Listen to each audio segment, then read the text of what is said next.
On October 1st, 1960, the most populous African country in the world became independent of Great Britain. The Federation of Nigeria became independent and assumed the rights and the responsibilities of a sovereign state.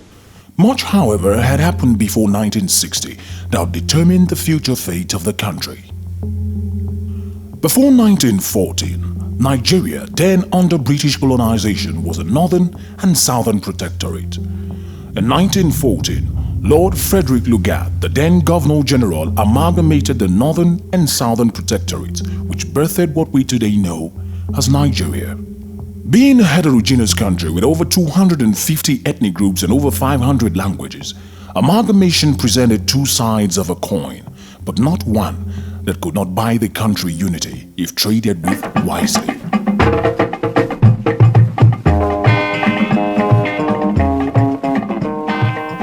The independence of Nigeria in 1960 therefore presented a chance to build blocks that would keep the country together irrespective of tribe or ethnicity. In fact, the first national anthem of the country propagated this gospel of unity most succinctly, line by line. Nigeria, we hail thee, our own dear native land. Though tribe and tongue may differ, in brotherhood we stand. Nigerians home and proud to... The years to follow, however, were dark and uncertain.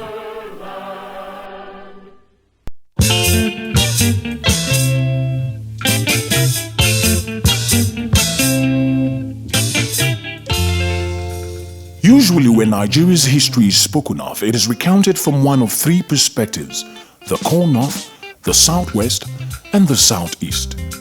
This doesn't, however, play fair to the contributions of a region of the country that is largely responsible for keeping Nigeria as one till date. On the 6th of July 1967, barely 7 years after independence, Nigeria was plunged into a civil war that threatened the very existence of the country. The events leading up to this time had heightened the disunity in the country, with heightened tension between the northern and eastern parts of the country. So much so that Colonel Odumegwu Ojukwu declared the Republic of Biafra, which was not accepted by the General Yakubu Gowon-led military government of the Federal Republic of Nigeria. And so, a long battle that lasted 3 years began between what was left of Nigeria and Biafra, which was laying claim majorly to the southeastern part of the country. As the war continued, lives were lost, families were shattered, children were orphaned, and wives were widowed at both ends of the divide. But significantly, one of the regions of Nigeria that suffered the burn of the civil war the most is the region that later would be named the North Central. Geographically located in the middle of Nigeria, the North Central comprises of 7 states including the Federal Capital Territory. This geographical placement positioned it to suffer the heat of the civil war, as the proverb goes, when two elephants fight, the grass suffers. Now, away from the geography of it, the region with the highest number of men and women in the Nigerian army and the Nigerian police force at the time of the war was the North Central, much of whom were killed in the war fighting for the unity of Nigeria. The events leading up to the Civil War presented it as a war between the northern and eastern part of Nigeria, which means that the involvement of the North Central was primarily to make sure Nigeria remained one. So that at the end of the war on the 15th of January 1970, a lot of damage had been done. There was mourning throughout the country, but the cries of the children in the North Central didn't cross the hills of the plateau or the water fountains of Kwara. The wailings of widows didn't sail the tides of the Niger and Benue River. The heart-wrenching sobbing of fathers who had lost their children in the Nigerian army during the war didn't confluence in Kogi State for the rest of the world to hear. The people of the North Central, who sacrificed the most to ensure the unity and oneness of Nigeria, were left to mourn in silence and alone as the world faced the northern and eastern region. After the war, General Yakubu Gowon, after a meeting with top officials of his government, decided it was time for the Federal Capital Territory to move from Lagos State due to its proximity to water, which made it prone to be easily taken by warships and the danger that poses in case of a war. The Civil War had laid that fact bare.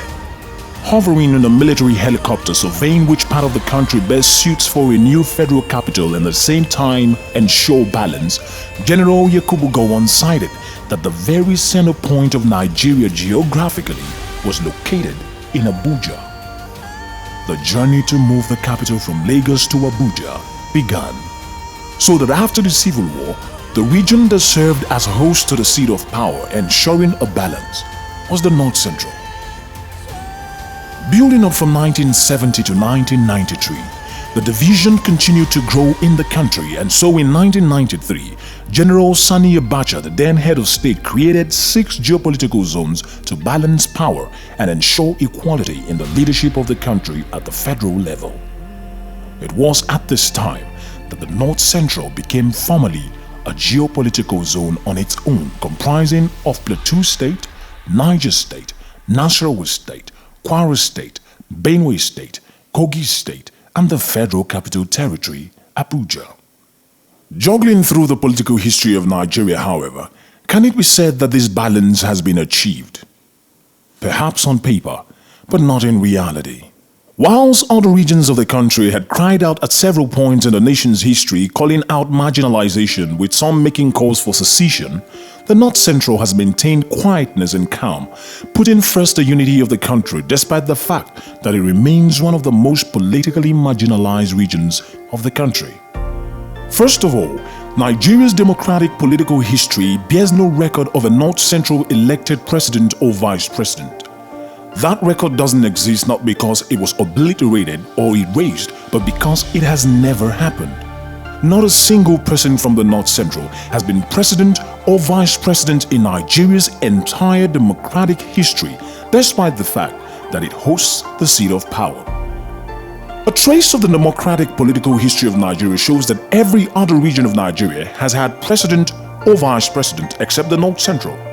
From Shehu Shagari and Alex Ekweme, Northwest and Southeast, to President Olusegun Obasanjo and Atiku Abubakar, Southwest and Northeast, to President Umaru Musa Yar'Adua and Goodluck Ebele Jonathan, Northwest and South-South, to President Goodluck Ebele Jonathan and Namadi Sambo, South-South and Northwest, to President Muhammadu Buhari and Professor Yemi Osinbajo, Northwest and Southwest. The North Central has been completely sidelined. The sidelining of the North Central is not an oversight as many will think it is, but has been carefully politically engineered through the years, with the first attack focused on weakening the economic power of the region. The North Central region of Nigeria remains the most naturally endowed region of the country, with the highest deposit of Nigeria's mineral resources in states of the North Central. From the huge deposits of iron ore, gold, dolomite, coal, tantalite, marble, tin, limestone, and countless others, the North Central has the capacity to generate such income as would greatly boost the economy of the country tremendously and improve the lives of the people of our states. Yet, states in the North Central remain underdeveloped to a large extent, with all of these resources untapped by the federal government. So, one will wonder why the oil in the South-South has been so tapped, generating income for the federal government and increasing by high proportions the revenue of the states in the South-South. Yet, the Ajaokuta Steel Company located in Kogi State, which has the capacity to generate proportionate and even more income than oil, has laid fallow for years, left to die and die again, not to mention tin in Jos, Plateau State. The North Central has two of the largest bodies of water in Nigeria flowing directly into the Atlantic Ocean, the rivers Niger and Benue. The confluence of these two rivers in Lokoja, Kogi State presents an opportunity for the North Central to have a seaport equal to that of Lagos. Howbeit, this would only be possible if the rivers are dredged. It is recorded that Sir Ahmadu Bello, the then premier of the northern region, had the dredging of the river Niger and Benue as one of his major plans until his death. with the aim of creating a seaport in the North Central so as to decongest the Lagos seaport and drive economic growth to the North Central. Since his death in 1966 till date, only one administration has made moves to dredge River Niger and Benue, President Umaru Musa Yar'Adua, and since his demise, the dredging project packed up and till date remains an unfinished project. So, when one thinks to compare states in the southwest with states in the north central, remember Lagos State and its seaports built and maintained by the government, whilst the rivers Niger and Benue flow empty with no economic impact save for floods year after year. Perhaps agriculture. Experts agree that Benue State alone has the capacity to produce enough food to meet the food needs of the entire country and still export. That is why it is known as the food basket of the nation. This title, however, is not so in reality, as little or no attention has been given the agricultural potential of the state. A trip to Niger State, Plateau State, Nasarawa State and Kwara State leaves you wondering if these states have no mineral resources, as they have been left to survive and depend majorly on allocation from the federal government, whilst their mineral resources that would even increase that same allocation as a result of derivation, just as the South-South enjoys, has been left dormant and untapped. So, when next you compare the South-South states and their level of development to states in the North Central, remember the amount these states receive as 13% derivation compared to the meager sum received by North Central states that have no such derivation, yet have untapped mineral resources that could boost the revenue as well. Travel the federal roads in the North Central and travel the federal roads in the Northwest and Northeast, and you'll wonder if truly the North Central is part of the North or a geopolitical zone on its own, sidelined and marginalized. The latter will prove true. This carefully engineered political sidelining against the North Central goes from the economic to political participation and representation. Now, this part of it was so carefully crafted that through the years, the North Central has been maneuvered almost undetected. The North Central has so far been used as a buffer for other zones in the country in elections in their quest for the presidency and vice presidency. Not once has any of the zones considered the North Central for the seat. This has been so well played by political parties, especially the two biggest political parties in the country since 1999, the People's Democratic Party and the All Progressives Congress. This sidelining had gone undetected for years, running into decades, until 2021, when the North Central Renaissance Movement began a research into the political history of Nigeria and discovered this thin thread tied to the waist of the North Central, with which it has been perpetuated over the years to dance to the tune of other regions of the country.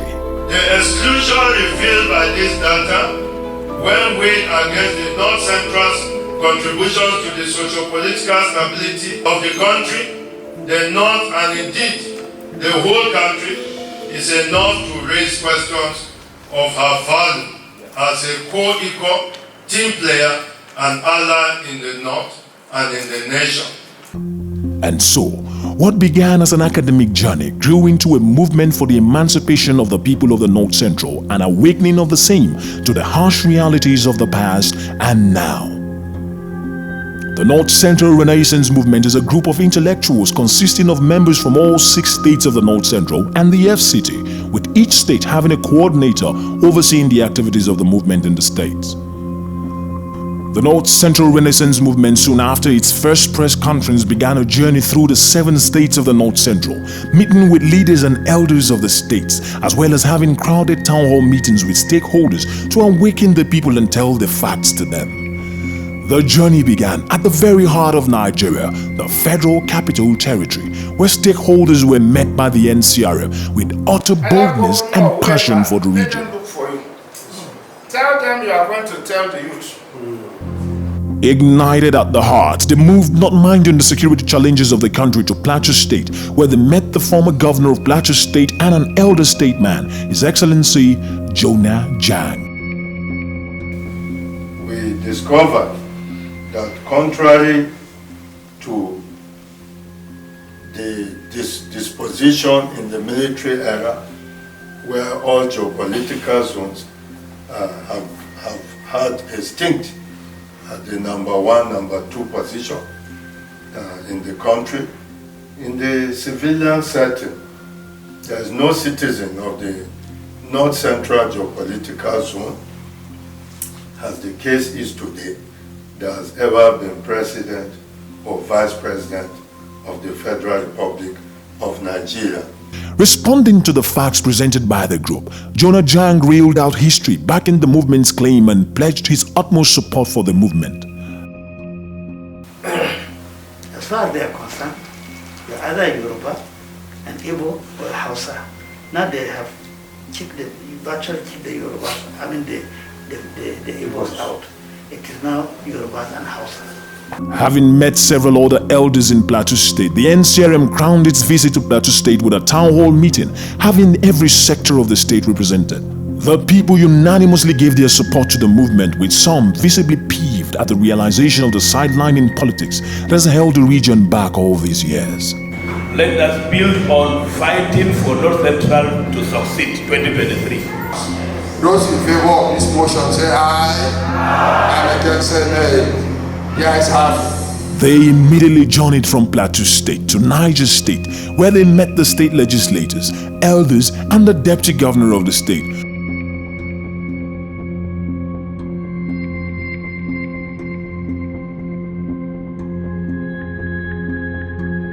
And just like in Plateau State, the town hall meeting at Niger State was a crowd of people who in the end were tired of being kicked aside in the country they call home. I only want to assure you that all the women from North Central, all the women from Niger State, where I am their leader, are. And from Plateau State, they journeyed to Benue State, where they received blessings from the Tortive and met with political leaders in the state, including the Speaker of the state's House of Assembly, crowning it with a town hall meeting that left the people chanting their desire for a North Central presidency in 2023. What are we leaving behind for our children? We are going, we are withering away, we are dying in our numbers, but we have people to inherit us behind. What are we leaving? I listened to a speaker, he said, Middle Belt is a political base. I also want to add that it's not only a political base. Even militarily, Middle Belt is a base of everything in Nigeria. Is it human resources? Is it mineral resources? We have everything. The journey continued to Kwara State, where they met with the Emir, elders, the state's deputy governor, and had another crowded town hall meeting. From Kwara State, they moved to Nasarawa State, where they were received by the Emir and had audience with the governor of the state. They crowned it with yet another crowded town hall meeting. From Nasarawa State, they journeyed to Kogi State, the final state amongst the states in the North Central, where they were received by traditional rulers and were granted audience by the governor of Kogi State, Alhaji Yahya Bello, and his cabinet. By the grace of God, distinguished ladies and gentlemen, in the same vein, I have responded to the various calls for me to run for presidency in 2023. I will equally respond to you that I will not disappoint you.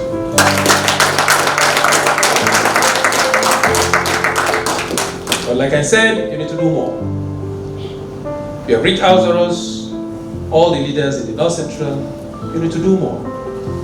You need to allow Nigerians hear your voice, both Nigerians at home and in diaspora, and all of our friends that wish Nigeria well. They iced it once again in Kogi State with a town hall meeting that ignited the same passion in the hearts of Kogites present. When they were done touring the states in the North Central, they still didn't relent as they sought audience with even more. With letters sent to past heads of state and presidents, General Abdusalam Abubakar wrote back to the NCRM appreciating their bravery and giving his support to the movement. But that was not enough, as the movement took a trip southward to Ogun State to meet former President Olusegun Obasanjo.